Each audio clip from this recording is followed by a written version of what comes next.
किरण recording studio Shyam बाजार। अरे बेवफा, अरे बेवफा दीदी कहाँ जाती हो?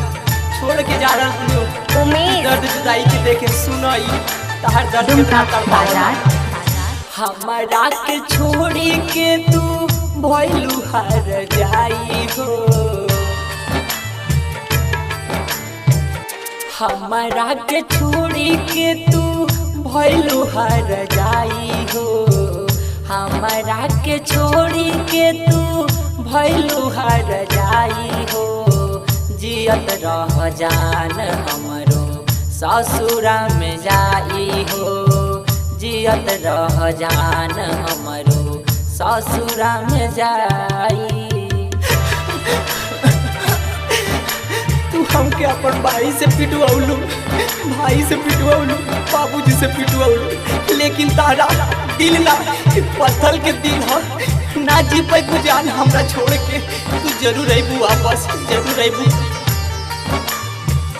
झूठा रहे कसमे तोहर झूठा इरादा। हमरा के जियते तू कैले रहिस वादा। दिल पे क्या गुजरी हो अनजान क्या जाने, दिल पे क्या गुजरी हो अनजान क्या जाने।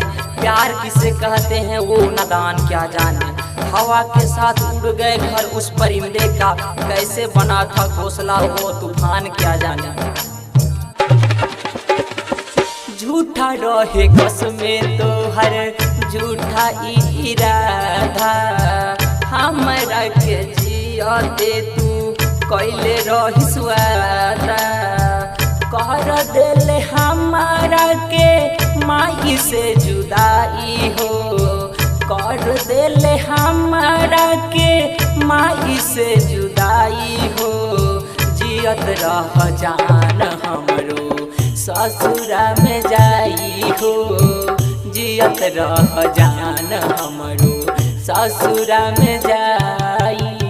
दीदी ए जान काहे छोड़ देली? उमेश बोला खाली सुन दरू मेरे कसूर रहे कि हम तो हर बात ना मानत रहे। ऐसे ना करे के रहे जान, ऐसे ना करे के रहे जान। काहे दुमका छोड़- बाजार। अच्छा जान ना जी पाइला। आजा जान सब पागल कहला, हमके पागल कहला। गौवा जहार सभे पागला कहेला। पियत रही दारू तब हूँ जिए न पाइला। दर्द देकर इश्क ने रुला दिया, दर्द देकर इश्क ने रुला दिया। जिस पे मरते थे उसी ने हमें भुला दिया। उनकी यादों में जी लिया करते थे, उनकी यादों में जी लिया करते थे, मगर उन्होंने यादों में जहर मिला दिया। क्या जान आजा गौवा जहार सबे पागला कहेला। पियत रही दारू तब हूँ जिए न पाइला। मन कर मर जाई खाई के जहरवा हो। मन कर मर जाई खाई के जहरवा हो। जियत रह जान हमरो ससुरा में जाई हो। जियत रह जान हमरो ससुरा में जाई। जान जान का कोई हमरा साथ छोड़े से पहले हमके जहर खिला देते, हम तार हाथ से खा लेते जान।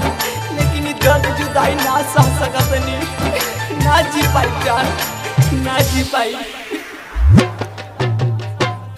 बिट्टू गाय गानावा तो गाई के कहेला। मनुज दिलदार सबे रोई के कहेला।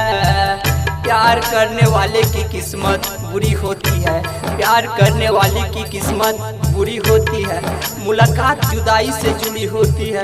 वक्त मिले तो प्यार का किताब पढ़ लेना, वक्त मिले तो प्यार का किताब पढ़ लेना। प्यार हर से जुदाई मिलती है।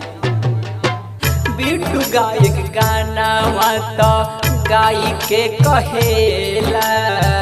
मनोज अजित संदीप सूरज रोई के कहेला रेणुका रुआई तोहर प्यार के वफाई रे रेणुका रुआई तोहर बिट के वफाई रे जियत रह जान हमरो ससुरा में जाई के जियत रह जान हमरो ससुरा में जाई के जियत रह जान हमरो ससुरा में जाई के जान आजा जान।